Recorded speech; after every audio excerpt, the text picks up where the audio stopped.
everybody! Welcome back to Grubbin with Gabs. We have Trisha here. She's going to be our guest today.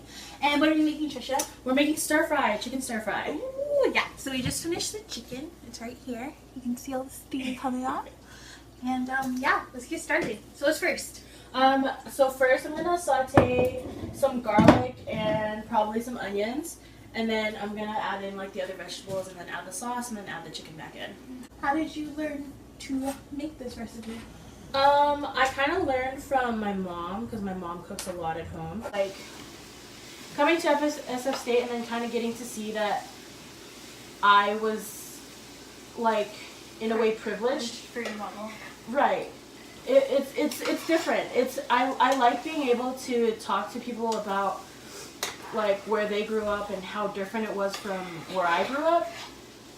But it makes me appreciate how diverse our area is, because it wasn't just Chinese or just Vietnamese. It was Indian, and it was Laos, and it was Hmong, and it was a lot of different things, and it's just different coming here because it's... Well, you know that San Francisco is claimed to be so diverse. Right.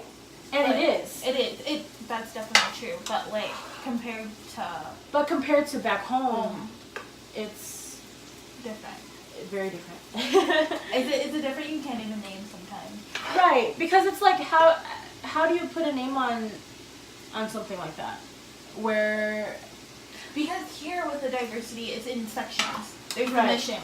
It's still separated. It's diverse but separate. Like, you go to your next door neighbor's house, they give you tamales. You go to the next door. Right. Like, it's just everyone's cultures together. Right. And it's different here because people, it's diverse, but they don't mix. Yeah. Because back home in Sacramento, like, regardless of who your neighbor was, you shared your culture with them. Yeah. Especially in school.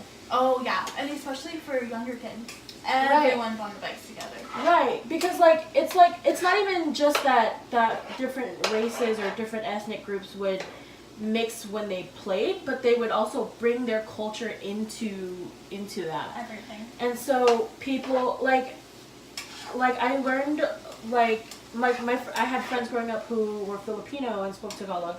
And I learned like a few, and they weren't good words, but I learned a few words in Tagalog. And it's just different because the mixing of cultures is so... It's just normalized. Yeah, it's very ingrained in what we do and how we go to school and how we kind of function, that when I came here and everything was... Separated. It was diverse, but it just wasn't what I was expecting because nobody was sharing. Yeah.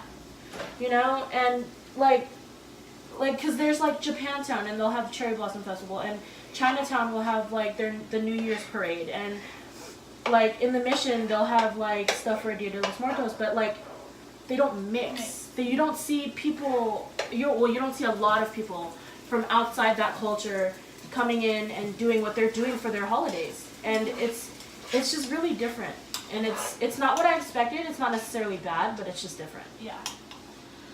So for our last question, can you tell us a little bit more about like ASU and what you guys are working on doing over there? Yeah. So ASU has been around for a long time. I don't know how long, but it's been around for a long time. Yeah. What are some of your guys' current projects or current things that like?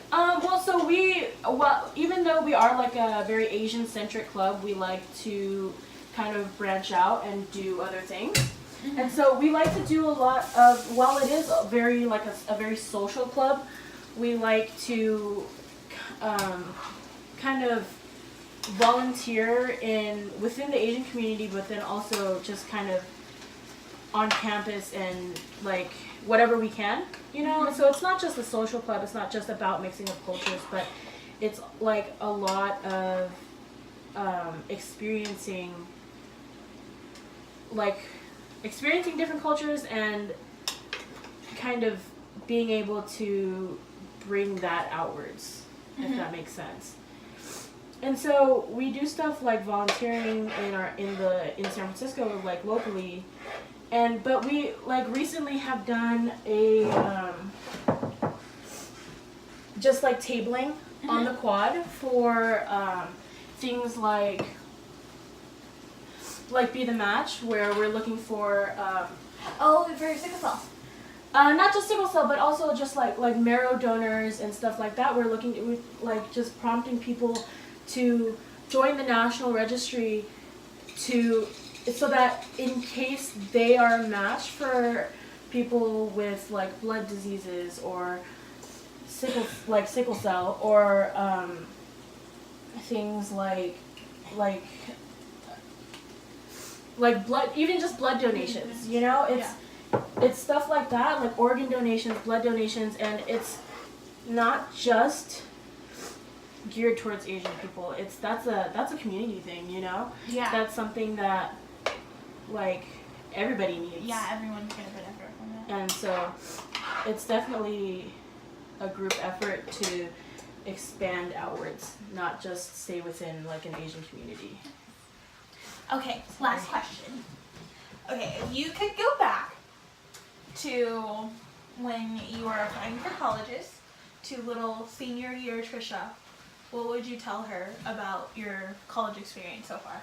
I think I would tell her that it's not what you expect, but it's not a bad thing.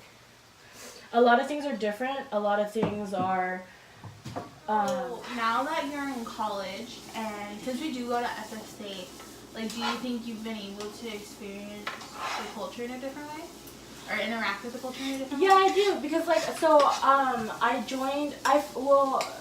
in high school I felt a little bit out of touch with like not necessarily Chinese culture, but just like being Asian American. Mm-hmm. Just because all of my friends were, of course, my friends were Chinese American, but it was very different because we kind of lived in a very Chinese bubble.